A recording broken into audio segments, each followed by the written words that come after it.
Hello दोस्तों, आपका स्वागत है दर्पण क्लासेज के ऑनलाइन प्लेटफॉर्म में। मैं बी एन आर्य आपका स्वागत करता हूं आज की क्लास में। देखिए दोस्तों, कल अपन ने एक क्लास ले ली है और वो क्लास थी दोस्तों, अपन ने पहला टॉपिक स्टार्ट किया था नंबर सिस्टम। और नंबर सिस्टम में अपन ने कंप्लीट संख्याओं से रिलेटेड कंप्लीट जानकारी ले ली थी। आज दोस्तों अपन नेक्स्ट क्लास देखेंगे। नेक्स्ट क्लास में आपको आगे लेके चलते हैं। देखिए मेरे दोस्त, आज की क्लास अपन स्टार्ट कर रहे हैं। टॉपिक है, चल रहा था अपना नंबर सिस्टम। टॉपिक जो चल रहा था मेरे दोस्त, आपका चल रहा था नंबर सिस्टम।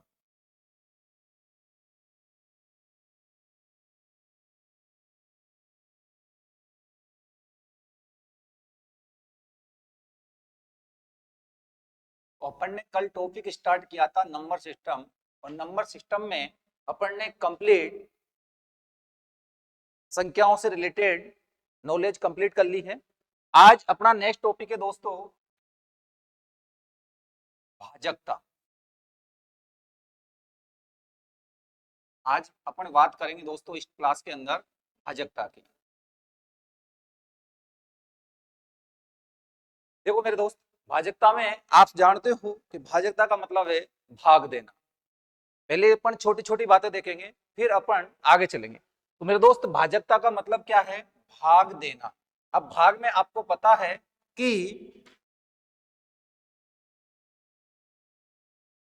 जिसमें भाग दिया जाता है वो क्या कहलाता है? भाज्य। क्या कहलाता है? भाज्य। और जिसका भाग दिया जाता है वो क्या होता है मेरे दोस्त? भाजक। क्या होता है? भाजक।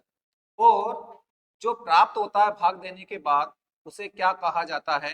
भागफल। और जो बचता है वो क्या कहलाता है मेरे दोस्त? शेषफल। क्या कहलाता है? शेषफल। सभी दोस्त जानते हैं कि जिसमें भाग दिया जाता है वो भाज्य कहलाता है, जिसका भाग दिया जाता है वो भाजक होता है, जो प्राप्त होता है वो भागफल होता है, और जो बचता है वो मेरे दोस्त शेषफल होता है। क्या होता है? शेषफल होता है। अब इसका उपयोग यहाँ क्या होता है? अपन को बचपन में भी सिखाया जाता है कि भाग देने के बाद इसकी सत्यता की जांच कैसे करते हैं। तो आपने कहते थे कि सर भाजक को भागफल से गुणा कर दे और उसमें शेषफल ऐड कर दे तो वापिस किसके बराबर आ जाता है? भाज्य के बराबर आ जाता है। तो वो अपन ने जो भाग दिया है वो बिल्कुल मेरे दोस्त क्या है? करेक्ट है। तो क्या थ्योरम बनी इसमें? मेरे दोस्त थ्योरम बनी, इसमें आपकी जो थ्योरम बन रही है वो क्या बन रही है कि भाज्य किसके बराबर है? भाज्य आपका भाजक को भाजक को किससे? भागफल से गुणा कर दिया जाए और उसमें क्या ऐड कर दिया जाए? शेषफल ऐड कर दिया जाए। तो मेरे दोस्त, वो संख्या किसके बराबर आएगी? भाज्य के बराबर। भाज्य को भागफल से गुणा करके उसमें क्या ऐड कर दिया जाए? शेषफल। तो वो किसके बराबर होगी? भाज्य के बराबर होगी। इसी थ्योरम के आधारित अपन से एग्जाम में क्वेश्चंस पूछे जाते हैं। कैसे? जैसे मैं आपको समझाता हूं कैसे आएगा क्वेश्चंस। जैसे मेरे दोस्त, आपको क्वेश्चंस के लिए आपसे कहा जाए, एक एग्जाम्पल के रूप में बात करते हैं। जैसे आपसे कहा जाए किसी संख्या में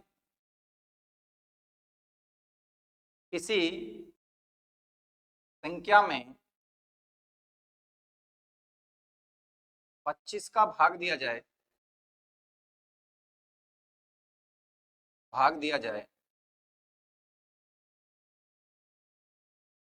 तो भागफल 8 व शेषफल 10 प्राप्त होता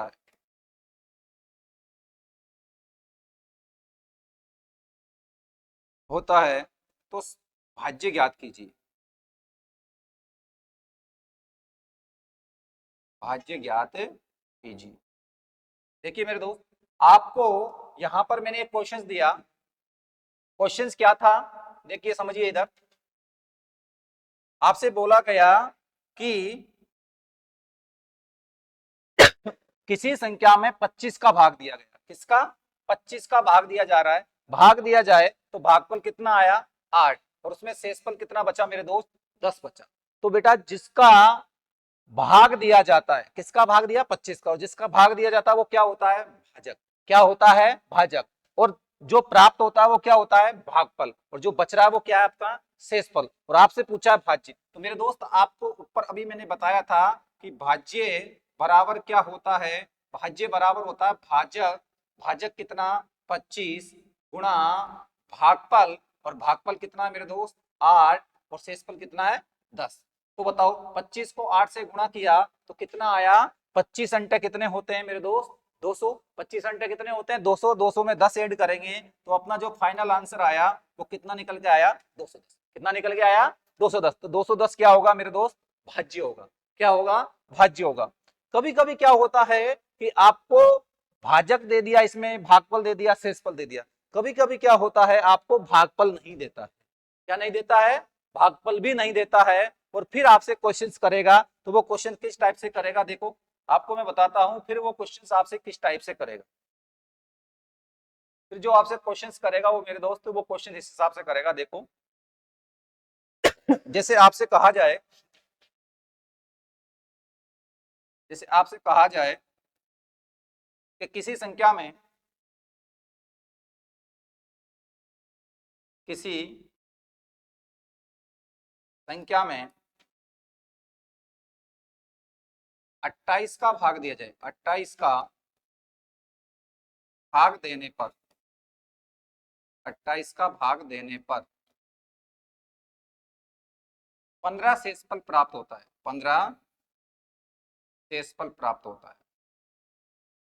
शेषफल प्राप्त होता है।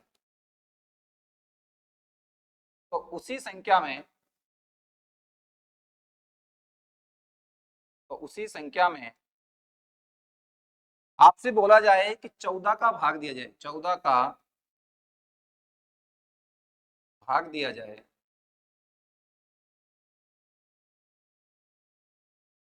तो शेषफल क्या होगा।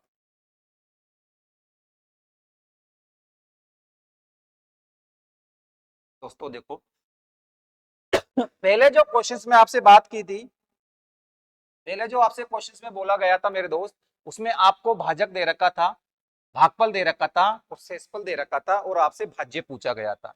लेकिन इस बार जो क्वेश्चंस में मेरे दोस्त आपसे बात की गई है वो देखिए, इस बार क्वेश्चंस में आपसे बोला गया है कि किसी संख्या में 28 का भाग दिया जा रहा है, किसका भाग दिया जा रहा है 28 का, और 28 का भाग देने से रिमाइंडर कितना बच रहा है 15, कितना बच रहा है रिमाइंडर 15, 28 का भाग देने से 15 बच रहा है। तो उसी संख्या में फिर किसका भाग देने की बोल रहा है वो 14 का भाग देने पर शेषफल क्या होगा। तो मेरे दोस्त यहाँ पहली स्टेप खत्म हुई, भाजक 28 है और शेषफल 15 है, लेकिन इसमें क्या नहीं दिया, मैंने अभी बताया था इससे पहले भागफल नहीं दिया, क्या नहीं दिया भागफल नहीं दिया। तो मेरे दोस्त अगर इस केस में आपको भागफल नहीं दिया है तो उस केस में आप भागफल कितना एज्यूम कर सकते हो, एक एज्यूम कर सकते हो, कितना एज्यूम कर सकते हो एक, और एक एज्यूम करके इसका आंसर फाइंड आउट कर सकते हो। एक एज्यूम करोगे तो आपका भागफल आ जाएगा, और भागफल आ जाएगा तो भाज्य बराबर क्या होता है भी बताया था मैंने, भाजक, भाजक कितना 28, भागफल कितना मान लो एक, और यहाँ पर शेषफल कितना 15, तो यहाँ से भाज्य मतलब संख्या निकल के आ जाएगी, और संख्या में फिर किसका भाग दे दो 14 का, आपका क्या आ जाएगा आंसर आ जाएगा। लेकिन डायरेक्ट अगर इसको करना है तो डायरेक्ट मेरे दोस्त जब ही कर सकते हो आप, कब, जब आपको ध्यान होना है, एक नोट याद रखना है कि अगर किसी सॉरी प्रथम भाजक द्वितीय भाजक से पूर्णतः विभाजित हो, क्या बोला कि पहला वाला भाजक है अगर दूसरे वाले भाजक से पूर्णतः विभाजित हो तो आप प्रथम शेषफल को संख्या मान सकते हो। क्या बोला मैंने आपको, प्रथम भाजक दूसरे भाजक से पूर्णतः विभाजित हो तो आप प्रथम शेषफल को क्या मान सकते हो संख्या। तो मेरे दोस्त पहले 28 का भाग दिया ये प्रथम भाजक, फिर दोबारा 14 का भाग देने के लिए बोल रहा है द्वितीय भाजक, तो 28 14 से क्या है पूर्णतः डिवाइड है, तो 28 में 14 का भाग पूरा पूरा जा रहा है, तो मेरे दोस्त आप प्रथम शेषफल को क्या मान सकते हो संख्या मान सकते हो। तो मेरे दोस्त आपके यहाँ संख्या आ गई 15, अरे कितनी आ गई 15, और 15 में किसका भाग देने के लिए बोल रहा है वो 14 का, और 15 में 14 का भाग देंगे मेरे दोस्त तो आपका शेषफल कितना आएगा 14 एकम 14 कितना बचा शेषफल 1। तो फाइनल आंसर कितना निकल के आएगा अपना 1। कितना निकल के आएगा 1। क्या बात समझ में आई? क्या बोला गया? आपको बोला गया कि अगर प्रथम भाजक दूसरे भाजक से पूर्णतः विभाजित हो जाए तो आप प्रथम शेषफल को क्या मान सकते हो? संख्या मान सकते हो। और अगर आपकी संख्या आ गई, जैसे संख्या अपनी 15 आ गई और 15 में किसका भाग देना है 14 का, तो अपना शेषफल कितना निकल के आ रहा है मेरे दोस्त 1। तो ये छोटी मोटे क्वेश्चंस एग्जाम में पूछे जाते हैं जिसको आपको कर लेना इस आधार पर। अब जब अपन आगे टॉपिक्स पढ़ेंगे उसमें आपके आएगा डिजिबिलिटी रूल, मतलब भाजकता के नियम। क्या? भाजकता के नियम जो आपको याद रखने हैं। तो मैं आपको 2 मिनट में वो भाजकता के रूल बता देता हूं जो सिंपली आपको सिर्फ अच्छे से याद रखने हैं। देखो मेरे दोस्त, कौन कौन सा रूल? एक तो आपको मालूम होना चाहिए 2 का भाजकता का नियम। किसका? 2 का भाजकता का नियम। भाजकता का नियम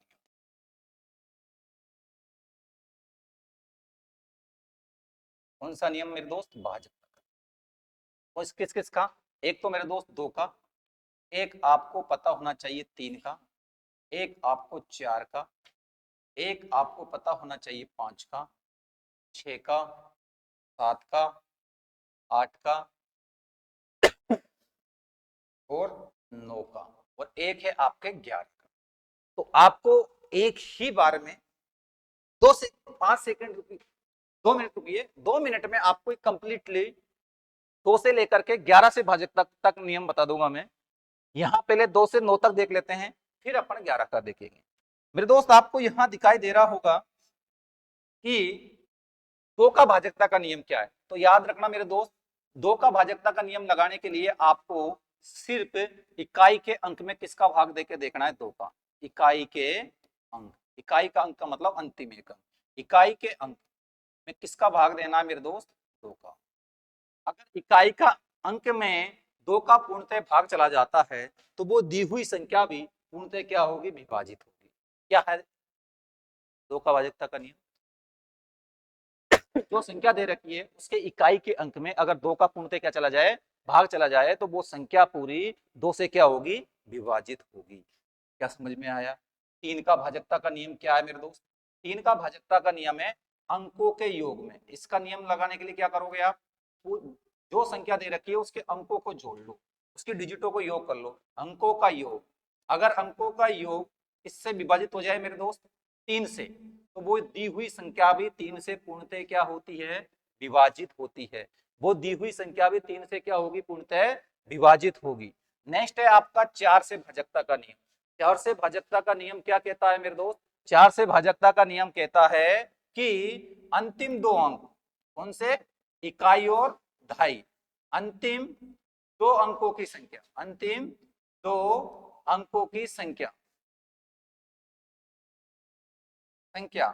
जो बन रही है, अगर वो 4 से पूर्णतः क्या हो जाए? विभाजित हो जाए, तो दी हुई संख्या भी 4 से पूर्णतः क्या होती है? विभाजित होती है। अंतिम 2 अंकों की संख्या, अंतिम 2 अंकों की संख्या कैसे मेरे दोस्त? जैसे कि आपको ये कोई भी संख्या 789 दे रखी है, तो अंतिम 2 अंक कौन से इसमें? 8 9, और 8 9 से पूरी संख्या बन रही है 89। तो 89 में अगर 4 का भाग चला गया तो वो संख्या 4 से पूर्णतः क्या होगी? विभाजित। अगर नहीं जा रहा तो वो संख्या 4 से विभाजित नहीं होगी। तो अंतिम 2 अंकों की संख्या मतलब इकाई और दहाई के अंक से बनने वाली संख्या 4 से पूर्णतः विभाजित हो जाती है, तो दी हुई संख्या भी 4 से क्या होगी? पूर्णतः विभाजित होगी। तो मेरे दोस्त आपको समझ में आया कि 4 से भाजकता का नियम क्या है। नेक्स्ट अगर बात करें अपन 6 से भाजकता, 5 से भाजकता का नियम।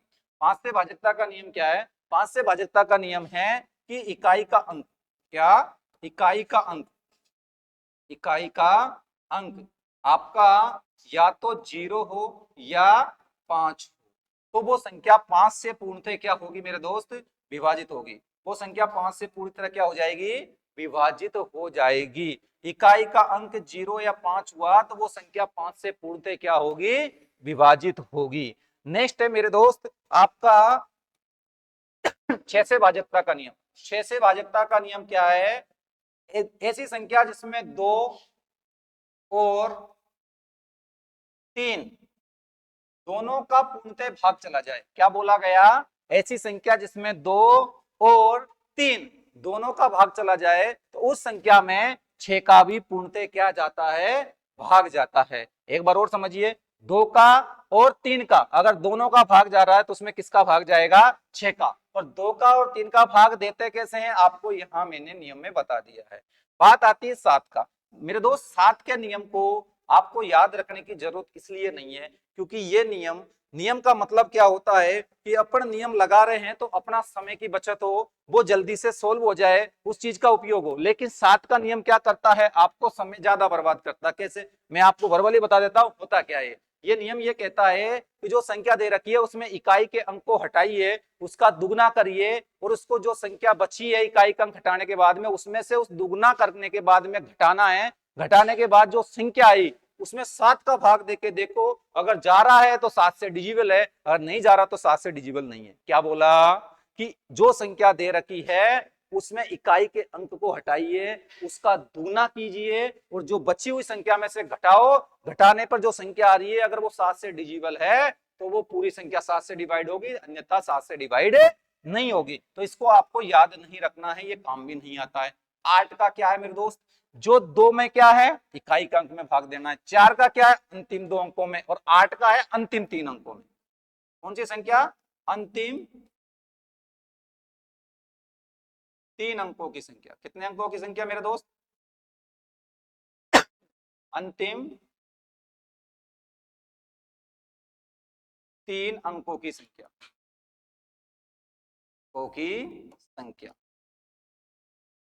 अंतिम 3 अंकों की संख्या अगर 8 से पूर्णतः विभाजित हो जाती है तो मेरे दोस्त वो दी हुई संख्या भी 8 से पूर्णतः क्या होगी? विभाजित होगी। और एक लास्ट बचा है आपका, लास्ट नियम क्या बचा है? जो 3 का नियम होता है सेम ऐसा ही किसका होता है? 9 का होता है। 3 का क्या बताया था? अंकों का योग। इसमें भी क्या करना है? अंकों का योग। अगर आपको 9 का नियम लगाना है तो अंकों का योग, और अंकों का योग अगर किससे 9 से डिवाइड हो रहा है तो वो दी हुई संख्या भी मेरे दोस्त 9 से क्या होगी? पूर्णतः विभाजित होगी। आपसे क्या कहा जा रहा है कि अगर अंकों के योग में 3 का भाग जा रहा है तो वो संख्या 3 से डिवाइड होगी। अगर अंकों के योग में 9 का भाग पूर्णतः जा रहा है तो वो संख्या 9 से पूर्णतः क्या होगी? विभाजित होगी। एक बार और देखिए, देखो 2 का भाजकता का नियम क्या है? ओनली इकाई के अंक में 2 का भाग देके देखिए, अगर इकाई के अंक में चला गया तो पूरी संख्या में 2 का भाग जाएगा। 3 का भाजकता का नियम क्या है? अंकों के योग में भाग देना है, अगर अंकों के योग में 3 का भाग चला गया तो दी हुई संख्या में भी 3 का भाग जाएगा। 4 का क्या है? अंतिम 2 अंकों की संख्या में भाग लगाना है। 5 का क्या है? इकाई का अंक 0 या क्या होना चाहिए? 5 होना चाहिए। 6 का क्या है? 2 और 3 दोनों का भाग चला जाए तो वो संख्या 6 से पूर्णतः विभाजित होगी। 7 का आपको ध्यान नहीं रखना है। 8 का क्या है? अंतिम 3 अंकों की संख्या में किसका भाग जाए? 8 का, तो वो संख्या 8 से पूर्णतः विभाजित होगी। और 9 का अभी बताया था, अंकों का योग में 9 का भाग चला जाए तो वो संख्या 9 से पूर्णतः क्या होगी? विभाजित होगी। एक लास्ट नियम बचा है मेरे दोस्त, वो है आपका 11 का भाजकता का नियम। इसका 11 का भाजकता का नियम, तो मैं आपको 11 का भाजकता का नियम और बता देता हूं। 11 का भाजकता का नियम क्या है मेरे दोस्त, वो समझिए। 11 का भाजकता का नियम आपसे कहता है कि 11 का भाजकता का नियम कहता है कि समस्थान और विषम स्थान के अंकों के योगों का अंतर या तो 0 हो या 11 के गुणज में हो। कैसे? आपका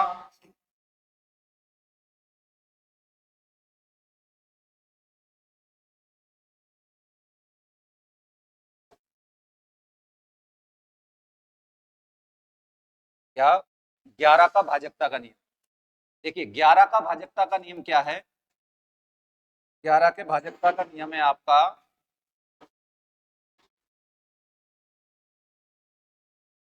11 के भाजकता का नियम। 11 का भाजकता का नियम में आपको क्या याद रखना है, जैसे कि एग्जांपल के थ्रू समझेंगे। जैसे आपसे कहा जाए 7 9 2 8 8, आपसे बोला जाए कि क्या ये संख्या 11 से विभाजित है या नहीं, तो इस नियम से अकॉर्डिंग आपको समझना है। ये नियम ये कहता है कि समस्थान, क्या समस्थान ये नंबर कौन सा है मेरे दोस्त?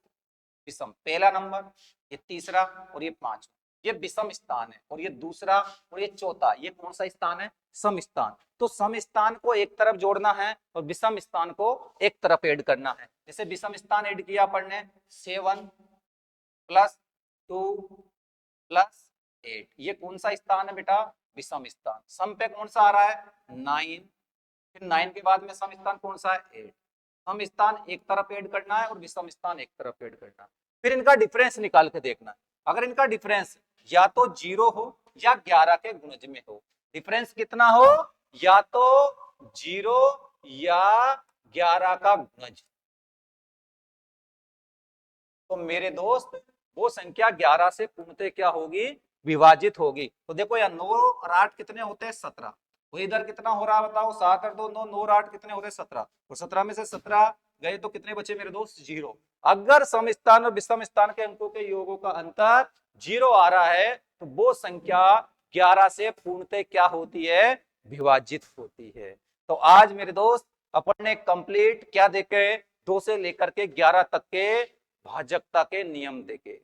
अब अपन कल क्लास को देखना ना भूले। कल मैं आपको पढ़ाऊंगा इकाई का अंक ज्ञात करना। क्या पढ़ाऊंगा? इकाई का अंक ज्ञात करना। और जिसने कल की क्लास नहीं देखी वो पहले कल की क्लास को देखे। अगर आपको क्लास अच्छी लगी तो लाइक करें, चैनल को सब्सक्राइब करें और अपने दोस्तों के पास शेयर करें। आज की क्लास को अपन यहीं वाइंड अप करते हैं। Thank you, all the best.